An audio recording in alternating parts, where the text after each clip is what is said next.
ஆதியாகமம் 3ஆம் அதிகாரம். தேவனாகிய கர்த்தர் உண்டாக்கின சகல காட்டு ஜீவன்களை பார்க்கிலும் சர்ப்பமானது தந்திரமுள்ளதாயிருந்தது. அது ஸ்திரீயை நோக்கி, நீங்கள் தோட்டத்தில் உள்ள சகல விருட்சங்களின் கனியையும் புசிக்க வேண்டாம் என்று தேவன் சொன்னது உண்டோ என்றது. ஸ்திரீ சர்ப்பத்தை பார்த்து, நாங்கள் தோட்டத்தில் உள்ள விருட்சங்களின் கனிகளை புசிக்கலாம், ஆனாலும் தோட்டத்தின் நடுவில் இருக்கிற விருட்சத்தின் கனியை குறித்து தேவன் நீங்கள் சாகாதபடிக்கு அதை புசிக்கவும் அதை தொடவும் வேண்டாம் என்று சொன்னார் என்றாள். அப்பொழுது சர்ப்பம் ஸ்திரீயை நோக்கி, நீங்கள் சாகவே சாவதில்லை, நீங்கள் இதை புசிக்கும் நாளிலே உங்கள் கண்கள் திறக்கப்படும் என்றும் நீங்கள் நன்மை தீமை அறிந்து தேவர்களைப் போல் இருப்பீர்கள் என்றும் தேவன் அறிவார் என்றது. அப்பொழுது ஸ்திரீயானவள், அந்த விருட்சம் புசிப்புக்கு நல்லதும் பார்வைக்கு இன்பமும் புத்தியை தெளிவிக்கிறதற்கு இச்சிக்கப்படத்தக்க விருட்சமுமாயிருக்கிறது என்று கண்டு அதன் கனியை பறித்து புசித்து தன் புருஷனுக்கும் கொடுத்தாள். அவனும் புசித்தான்.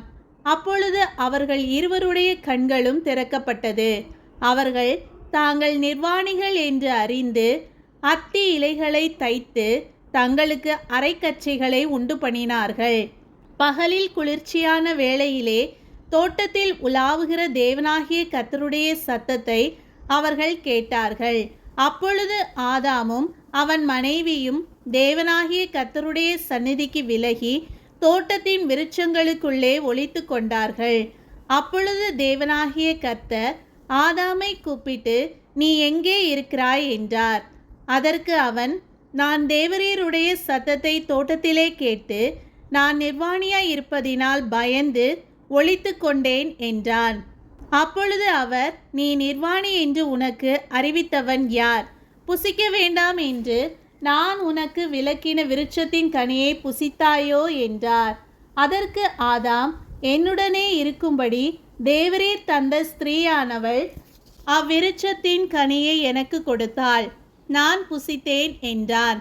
அப்பொழுது தேவனாகிய கர்த்தர் ஸ்திரீயை நோக்கி, நீ இப்படி செய்தது என்ன என்றார். ஸ்திரீயானவள், சர்ப்பம் என்னை வஞ்சித்தது, நான் புசித்தேன் என்றாள்.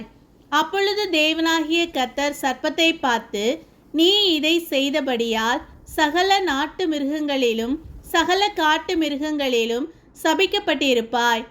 நீ உன் வயிற்றினால் நகர்ந்து உயிரோடு இருக்கும் நாளெல்லாம் மண்ணை தின்பாய். உனக்கும் ஸ்திரீக்கும் உன் வித்துக்கும் அவள் வித்துக்கும் பகை உண்டாக்குவேன். அவர் உன் தலையை நசுக்குவார், நீ அவர் குதிங்காலை நசுக்குவாய் என்றார். அவர் ஸ்திரீயை நோக்கி, நீ கர்ப்பவதியாயிருக்கும்போது உன் வேதனையை மிகவும் பெருக பண்ணுவேன், வேதனையோட பிள்ளை பெறுவாய். உன் ஆசை உன் புருஷனை பற்றி இருக்கும், அவன் உன்னை ஆண்டு கொள்ளுவான் என்றார். பின்பு அவர் ஆதாமை நோக்கி, நீ உன் மனைவியின் வார்த்தைக்கு செவி கொடுத்து புசிக்க வேண்டாம் என்று நான் உனக்கு விலக்கின விருட்சத்தின் கனியை புசித்தபடியினாலே பூமி உன் நிமித்தம் சபிக்கப்பட்டிருக்கும். நீ உயிரோடு இருக்கும் நாளெல்லாம் வருத்தத்தோடே அதன் பலனை புசிப்பாய். அது உனக்கு முள்ளும் குறுக்கும் முளைப்பிக்கும், வெளியின் பயிர் வகைகளை புசிப்பாய். நீ பூமியிலிருந்து எடுக்கப்பட்டபடியால் நீ பூமிக்கு திரும்பும் மட்டும் உன் முகத்தின் வேர்வையால் ஆகாரம் புசிப்பாய். நீ மண்ணாய் இருக்கிறாய், மண்ணுக்கு திரும்புவாய் என்றார். ஆதாம் தன் மனைவிக்கு ஏவாள் என்று பெயரிட்டான், ஏனெனில் அவள் ஜீவனுள்ளோருக்கெல்லாம் தாயானவள். தேவனாகிய கர்த்தர் ஆதாமுக்கும் அவன் மனைவிக்கும் தோல் உடைகளை உண்டாக்கி அவர்களுக்கு உடுத்தினார். பின்பு தேவனாகிய கர்த்தர், இதோ மனுஷன் நன்மை தீமை அறியத்தக்கவனாய் நம்மில் ஒருவரை போல் ஆனான். இப்பொழுதும் அவன் தன் கையை நீட்டி ஜீவ விருட்சத்தின் கனியையும் பறித்து புசித்து என்றைக்கும் உயிரோடிராதபடிக்கு செய்ய வேண்டும் என்று அவன் எடுக்கப்பட்ட மண்ணை பண்படுத்த தேவனாகிய கர்த்தர் அவனை ஏதேன் தோட்டத்திலிருந்து அனுப்பிவிட்டார். அவர் மனுஷனை துரத்திவிட்டு ஜீவ விருட்சத்துக்கு போம் வழியை காவல் செய்ய ஏதேன் தோட்டத்துக்கு கிழக்கே கேருபீன்களையும் வீசிக்கொண்டிருக்கிற சுடரொளி பட்டயத்தையும் வைத்தார்.